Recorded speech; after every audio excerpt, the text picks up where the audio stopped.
estoy grabando este video con el P30 de Huawei. Ojo, no es el P30 Pro ni el P30 Lite. Estoy utilizando el P30 simple de Huawei, en este caso en el modo video automático. Estoy en la Plaza de Armas de Lima. La idea es que ustedes puedan ver en esta breve grabación cómo es que se comporta la cámara al momento de estabilizar la imagen, y además para que puedan escuchar la calidad del audio cuando se esté utilizando la cámara delantera en un espacio público. En este caso estoy en la Plaza de Armas de Lima, podrán ver.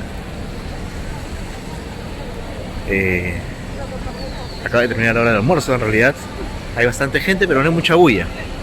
Igual ustedes podrán ver y comprobar cuál es la calidad del audio con este equipo.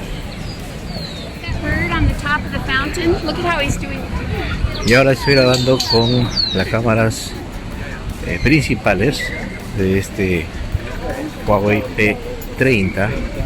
Les recuerdo, es el simple. Y como podrán ver, toda la plaza de armas está empedrada, entonces esto hace que no sea tan firme los pasos, y por eso me parece que es muy adecuado para poder demostrar qué tanto se está estabilizando la imagen al momento de hacer la grabación.